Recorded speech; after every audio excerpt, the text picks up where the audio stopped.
BBC Radio 2.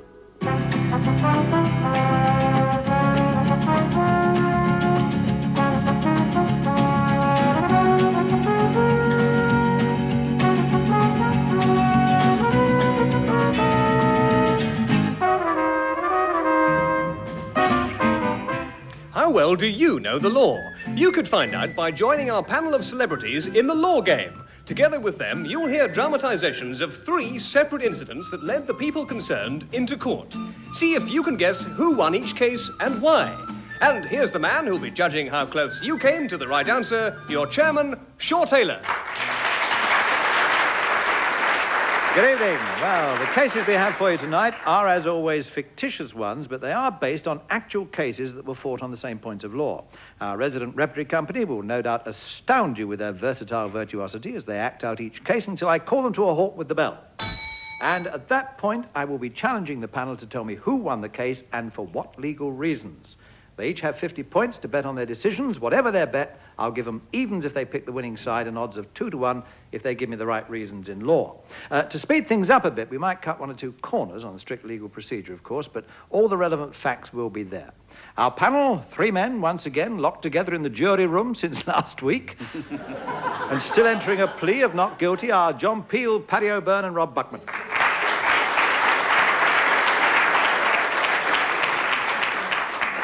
Paddy O'Byrne, have you ever said to yourself whether there ought to be a law against this, or I would like to see the law changed anyway? As somebody who earns his living mainly reading news bulletins, I would like to have a law passed against news editors who give you successive words ending in STS and beginning in STS. Like last night, a band of fascists stole a herd of Messerschmitt's 109s. I'm sure that will be noted in the newsroom. Rob Buckman, what about you? Any law that you would like to see changed? I'd like to ban all drivers of yellow Ford Cortinas with registration letters between J and M. And I would particularly like to ban all people who drive very close behind motorcyclists, because I'm a rabid motorcyclist. And it absolutely gives you the willies with a car crawling up your backside, because they don't understand that you can slow down without using your brakes. And so you spend the whole time looking nervously in your wing mirror and doing all kinds of foolish things like falling off, simply just because you're frightened. And I think there should be a following distance. In fact, I think that all cars should have men with red flags walking in front of them. So why they get run down. Why Cortinas between J and M? I've no idea, but there's something about owning a yellow Ford Cortina between J and M that makes people feel very dangerous. I've noticed that. John Peel, any situations that have angered you enough to want to see a law instituted banning them? I'd change the licensing laws. As a man who works unsocial hours and therefore can't really drink in the evenings, and there are times when, I'm not a great drunkard, I should emphasise that, but there are times when I'd quite like to have a drink in the afternoon. And I have a lot of continental friends from the greater Europe, in fact, rather more continental friends than British friends. That must mean something. But whenever they come over here and I have to explain the licensing laws to them, they're always absolutely astounded and find it rather laughable. Yes, licensing laws is one that's cropped up before. I'm sure it has, yes, and will again, I don't. Now we've met the panel, it's time to meet the repertory company as they take us straight into our first case. It started when a bookmaker working at one of the country's leading dog tracks was summoned to the office of its managing director. Do sit down, Mr. Lucas. You've been here at the track for almost a year now. It's a year next Tuesday. And I want to say right away that I've been very happy with the cooperation I've had from the management. Well, I'm glad you've been happy here, but as you yourself must have already realised, attendances have begun to fall off a bit in recent months. Well, we have to expect that with the recession and money being tight. But things must get better soon, I'm sure. Yeah, I certainly hope so. That's why I've asked you to come and see me. You can count on me. I'll help you out in any way I can. Yes, I knew you would. The point is, Mr. Lucas, our board of directors had a meeting last night and decided that a possible way of helping to lessen our economic problems would be to cut down on the opposition, as it were. We think there are too many bookmakers on the track, and it has been decided that since you were the last to join us, you will have to be the first to go. You mean you're kicking me out? Oh, I wouldn't put it quite like that, Mr. Lucas. It's just that we have a yearly agreement with you, and we will not be renewing But it. you can't do that. I mean, for one thing, it'll be a slur on my reputation. Oh, no. We shall have it reported in the sporting press that we have asked you to go with great regret, and have always found you to be a man of honesty and, of course, the highest integrity. Fine words, Mr. Carnell, but they don't feed my wife and kids. Well, if this dog track goes broke, like those football teams, then none of us will feed our wives and kids. Releasing you may sound like a draconian measure, but it has to be done for the benefit of your colleagues who've been here a good deal longer than yourselves. Why don't you be honest and say what you mean? You want me out of the way because you and your colleagues hope that the money the punters have been betting with me will go on the tote. Yes, well, that is what the board had in mind. The revenue we got from the tote did help us going. And unless we can rebuild those takings, I can assure you our future is in jeopardy. If, of course, things do start to improve steadily, then, of course, we'd be quite happy to consider an application. Huh? You won't need to, because I've no intention of going. I'm afraid you have no choice. Haven't I? Ever heard of the law on monopolies? I'm just a start. You'll get rid of me and then the others one by one, so you can have your precious tote run as a monopoly. At least that's what you and your bloody board of directors would like. Look, I assure you we have no intention. No, and you better not have. Me and the other bookies working here are protected by the Betting, Gaming and Lotteries Act. You'll find it clearly says that while you're operating a tote on the course, you can't exclude a bookmaker from continuing to work here as long as he behaves himself. Well, I'm not prepared to waste any further time arguing the point with you. The board has decided you must go, and there's an end to it. Well, I'll tell you this. I'm not going until you put it in writing. And if you're foolish enough to do that, then I'll take you to court and make you eat every word.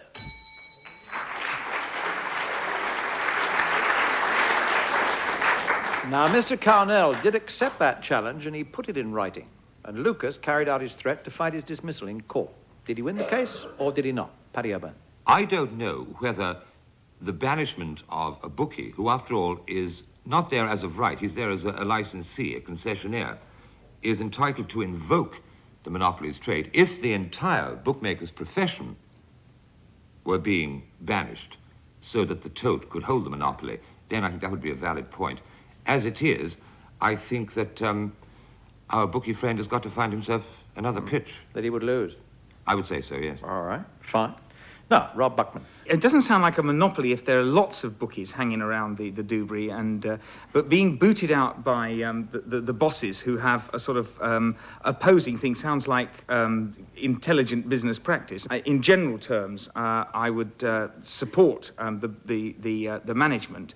Just in order to show that I am a right-thinking, caring and sensitive parent, I am going to plump for Mr. Lucas winning his case under the Betting, Gamings, Lotteries and Young Person Offenders Act, which makes him innocent of trying to sell hamburgers on Lord's Day.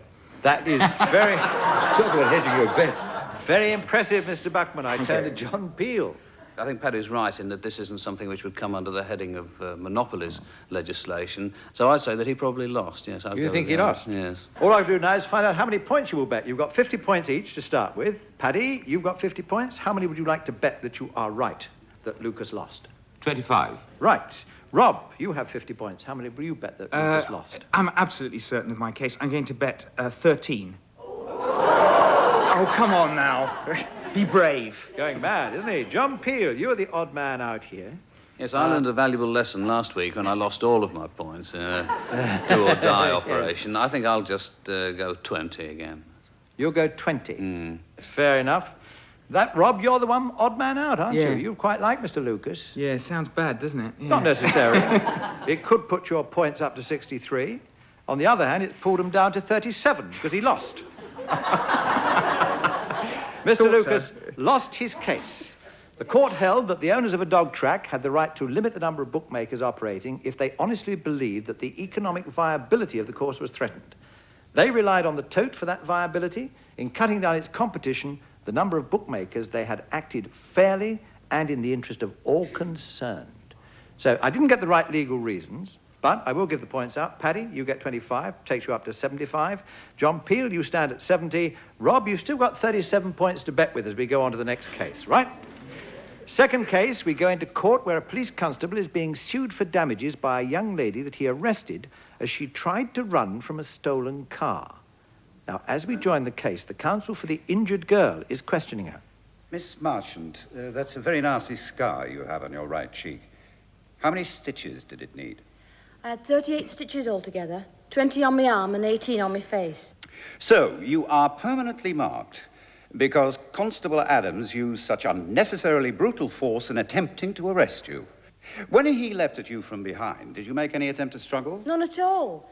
I was no more than about 5 yards from the car when, without any warning, he grabbed me from behind with a flying rugby tackle. It brought me down and I landed in this rose bush in someone's front garden. And it was the thorns of the rose bush that did what must have been most painful damage. Yes. All I remember was screaming for about 3 seconds. Then I passed right out and woke up in the casualty department of Highlands Hospital. Well, let's see if we can find any possible justification for the constable's extreme action. Could he, perhaps, have reason to believe that you had committed a murder? Or mugged some defenseless old-age pensioner of their paltry few shillings savings? No, all I'd done is to sit in the back seat of some boy's car that turned out to be stolen. Did you know it was stolen when you got in it? No, of course not. I was walking along with my girlfriend, Elaine, when these two fellas asked us if we fancied a ride to the seaside. Well, it was a nice day and they weren't bad-looking, so we said all right. Elaine got in the front with the driver and I got in the back with the other one. Then off we went down the East Lancs Road towards Southport. And when did you first realise that the car might have been taken without the owner's consent? Well, I sort of guessed it when the one that was driving couldn't find the right switch to work the stereo. It was obvious he hadn't worked it before. Well, did you make your suspicions known at the time? I mean, did you challenge the driver on whether it was his car? No. Well, by that time we were tearing along at over 70 miles an hour. Well, I knew the two fellas were trying to impress us with their daring, and I was afraid to say anything that might put Elaine and me in more danger. And for how long were you travelling at that breakneck speed? Oh, for about 20 minutes, I think. We were going round the roundabouts on 2 wheels most of the time. Elaine and I were dead scared. But the more we screamed, the faster they went. It was all a big joke to them. And what finally brought the speed down? Well, it didn't come down, it went up. We passed this police motorcyclist that turned out to be Constable Adams. We were well over the speed limit, so he started to chase us. And that's when the fellow in the front driving told us he'd nicked the car for a joyride and that he'd show us how easy it was to shake off the copper. Oh, did you make it clear that you wanted to get out? Well, they wouldn't have listened. Anyway, I couldn't have got out. It was a 2-door car, and the only way I could have got out is if they'd stopped. And with a motorcycle on our heels, they certainly weren't going to stop for me. Now, how did the chase come to an end? Well, by mistake, we went down this street that was blocked by roadworks. We screeched to a halt, and the two boys ran off. But you didn't run with them? Well, not right away, no. I knew I hadn't done anything wrong. Elaine said we'd better go and all, or we'd probably get done for being accessories or accomplices or whatever they call it. So you got out of the car, and that's when the constable pulled you down from behind, causing you to sustain those terrible injuries. That's right. Thank you, Miss Marchant. I have no further questions. I have some questions for the plaintiff, my lord. Miss Marchant, firstly, let me say that despite the scar on your cheek, you do look particularly attractive and feminine today. Tell me, were you dressed like that on the day the incident occurred? No, this is a new dress. Yes, I thought it might be. Would I be right in saying that on the day in question, you were not wearing a dress at all, but had on a pair of jeans and a light blue T-shirt? Well, yes, I think I did. And that being 8 months ago, your hair was much shorter than it is today. Well, I grew it longer in an attempt to hide the scar. And also, I suggest, to hide the fact from the court that when the constable aimed his flying tackle at you from behind, he could conceivably have mistaken you for a young man, which is what he did. And in order to stop what he thought was a young male car stealer from escaping, he used whatever force he considered necessary. He's got eyes, hasn't he? If he'd taken the trouble, he could have seen I was a girl. He not only used unnecessary force, he wasn't entitled to use any force on me at all. I hadn't done anything wrong. I didn't steal the car, and I never knew it was stolen when I got in. Then why did you attempt to run away? I've already said, because Elaine thought we might get blamed for being involved.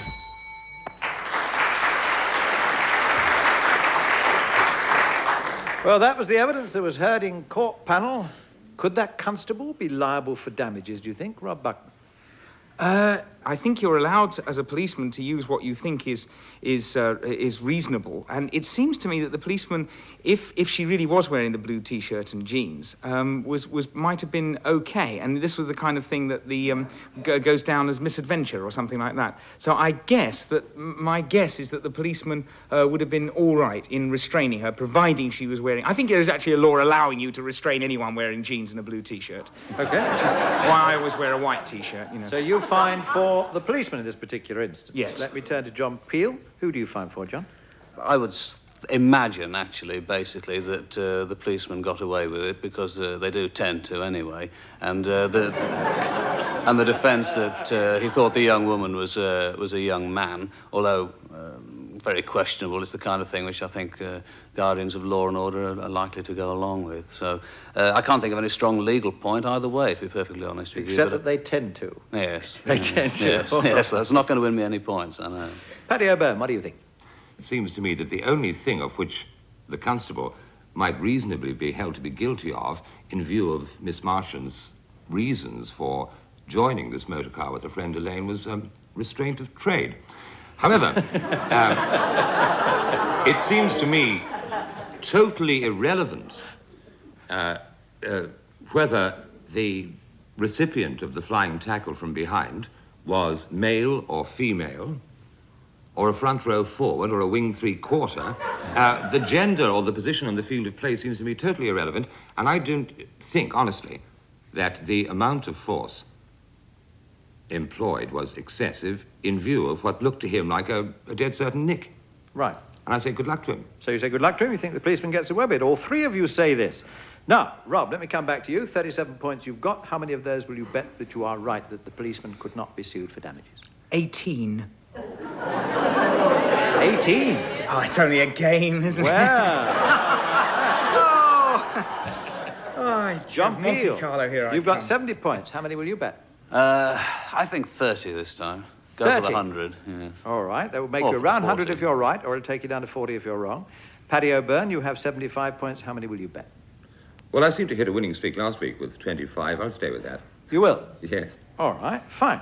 Then I can tell you, gentlemen, that all three of you are right. Miss Marchmont lost her case. The court held that the police officer in the circumstances had every right to suspect that the person he saw escaping from the car was involved in stealing it, and his actions, though in hindsight perhaps were more physical than was absolutely necessary, were legally justified as the force which he used was reasonable in the circumstances to arrest a person he believed to have committed a crime. Now, reasonable in actual fact came from you, Rob, as a word, and Paddy, you also said that he was justified in using the reasonable amount of force that he did. So I will double your marks for you. John, you said he got away with it because they tend to get away with it. So I can't double your marks for you. But it does make an interesting scoreline of Paddy O'Byrne in the lead with 125, John Peel with 100, and Rob Buckman not that far behind with 73. Final case coming up. Two men who were partners in a giftware shop come souvenir shop. Now, this starts after Philip, the older partner, had just returned from seeing their accountant. Well, Phil, what did the old goat have to say? We've got a problem. The tax people want to check every bill, every receipt we've had for the past 7 years. 7 years? But why us? Well, no particular reason, except that we're just one of the small businesses that's managed to earn a living. But we've been straight as a die. Our accountant knows that. Yes, Frank, he knows it, we know it, but it's going to be a huge time waster convincing the tax people. But you have kept the receipts and papers, haven't you? Luckily, yes. I'm nothing if not thorough. Trouble is, they're all still in those packing cases in the basement. I never bothered to unload them when we moved here. Well, I suppose I better make a start on it now while we're not too busy. Right, Phil. But before you sink down to the depths of the basement and depression, tell me, what's in this registered parcel I just signed for? It was addressed to you. Oh, it's arrived, has it? Oh, good. It's a job lot I bought for us, see if you like it. Oh. I saw one and I ordered 50 pair when I was at the trade fair in Birmingham last month. Now, oh, there you are. What do you think of those? Gold cufflinks. Oh, they must have set us back a bit. No, £100 a pair. You're kidding. They're only gold-plated. Just the old hexagon-shaped threepenny bits dipped in gold and clip-soldered on. Great. They look like real solid gold. Oh, well, if they were to be a lot heavier and worth at least 20 quid a pair. And they'd have a hallmark, which these don't. Yeah, these will look nice in the window. Good tourist bait, eh? Yeah, well, that's what I thought. But we better make sure people know they're only gold-plated. I think we ought to be able to charge a couple of quid a pair. Yeah, easy. Yeah, well, I'll put today's bargain, gold-plated cufflinks, £2 a pair. Right, Phil. Yeah, well, call me up if Ferris phones, will you? I want to have a word with him. All right. Hi there. Good morning, madam. Can I help you? I sure hope so. I'm going back to New York this evening, and I haven't bought all my presents yet for the folks back home. I want something that'll be a sort of souvenir of this trip to London. You couldn't have come to a better place. You name it, we got it. Porcelain models of St. Paul's and a Tower of London, Big Ben alarm clocks, coffee mugs with hand-painted pictures of beefeaters, table mats with photos of Piccadilly, Trafalgar Square. All genuine bad taste, eh? Yeah. How about this set of enamelled pre-decimal currency? Yes, that's good. How much are they? £60. Each? No, the set. They come in a boxed-up set. Oh, they're real nice, but too expensive. £60 was about all I wanted to spend, and I was hoping to get all 5 presents for that. Well, how about those Nelson's column ashtrays behind you? They're a good conversation piece, and they have a practical use, too. No, I got ashtrays last time I was here. I was looking for something different and not so bulky to carry. What's that you've got in your hand? They look cute. These? Oh, they're a new line I just got in. Cufflinks made out of gold frontly bits. Oh, they're swell. They're real gold, are they? Genuine, pure 18 carat. So I suppose they'd be too expensive as well, huh? Well, not if you buy them in bulk. I mean, normally they'd be £20 a pair. But I can let you have 5 pairs for £60. But do me a favour. Don't tell my partner. He's more of a businessman than I am. Don't worry. I'm not going to be around long enough to tell anybody. Good. I'll wrap them up for you. Will you take traveller's checks? They're in pounds. Sure. We'll take anything but Confederate money.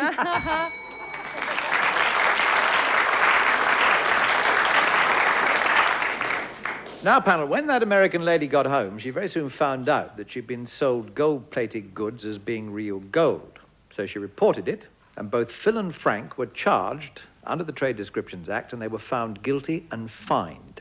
But Phil appealed against the heavy fine and said that he wasn't a party to the deal, and he would have definitely have stopped it if he'd been there when it happened. And the question I want you to answer is, did he win his appeal or not? John Peel. Yes, I would say that Phil probably did win his case, but again, I'm not too sure what the legal reasons for him doing so would be. I mean, presumably the fact that he wasn't there and took no part in the proceedings and didn't realise that his partner was deceiving the young woman. But I mean, how that would be represented legally, I honestly don't know. Frank did admit, of course, that he had not. He'd done this without Phil's knowledge. Yes. And indeed, the woman said in her statement that he'd said, please don't tell my partner. All right, fine. So you find that he would win his appeal. Let me come down to Paddy O'Byrne. It seems to me that the partner who was innocent and who was a patently honest man, judging by the earlier dialogue, cannot evade responsibility by saying that he wasn't a party to one particular transaction. Right. Because the partnership, presumably, is all-embracing. And another lovely old legal maxim, you'll love this one. The court will invariably give effect to the intention of the parties. Oh, very impressive. Felix Aylmer, 1947. And for that reason, if for no other reason, I think that both partners are guilty and that Phil cannot evade his responsibility by his subsequent appeal. Rob Buckman. It seems to me that basically you could be part of a thriving enterprise, like being a Cray twin, and say something, you know, when he held up this something, I didn't intend him to do this at all, Your Honour. Honestly, I didn't. It's a matter of whether you could prove that you said he wasn't to do it. Well, Frank was very honest, and he did say that Phil knew nothing about it, and I had said to him, you know, we're going to sell these as gold-plated. So Frank wasn't that much of a villain as far as Phil was concerned. Oh, I see. He did. Sorry, I missed that point. So Frank was banged to rights, was he? He was banged to rights, except he billed he his did brief pull a bit of a sharp one. banged But to rights. Is Phil responsible as well? Oh, definitely not, because any man in the basement should not be responsible for anything at all, under any circumstances, especially with his bad back, you know. So I'm going to let Phil off. OK, fine. John Peel, you have 100 points, and you say that Phil got away with it and his appeal was allowed. Yes, I'll go. I don't think I'll make the mistake I made last week. I'll invest 50, I think. You'll put 50 on, will you? Yes. All right, fair enough. Paddy O'Byrne, you're odd man out this time. You say a partnership is a partnership is a partnership. So he carries the can as well, irrespective of whether he meant to or not. And you've got 125 points. How many of those will you bet? As the man said, it's only a game, 100. 100 points. Well, it's either the moon or the cellar for you, isn't it? Right. Rob Buckman, you've got 73 points. I think my tablets are beginning to wear off here, Sean. I'm getting very nervous about the whole thing. I'm going to bet 26 points on Phil getting off, so that I get 99 if he does. Oh, unless you think there, I said but the not right quite. thing, which is inconceivable. Right then. Paddy O'Byrne says that Phil lost his appeal. John Peel and Rob Buckman say that he won his appeal. Paddy O'Byrne is right. Phil lost his appeal.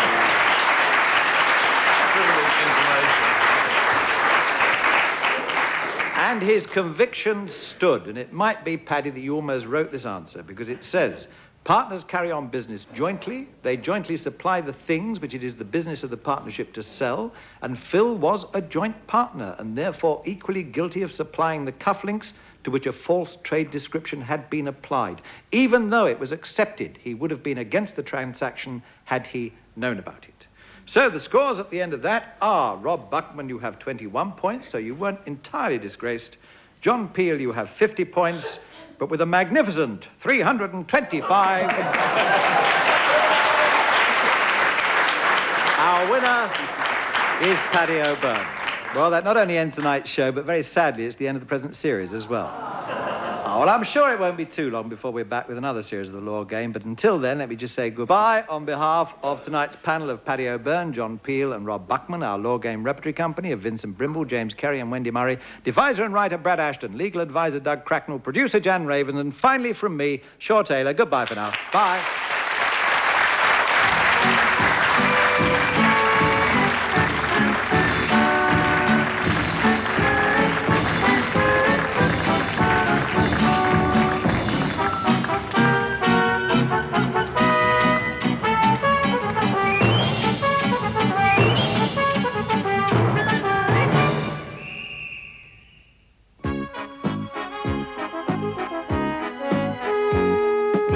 BBC Radio 2.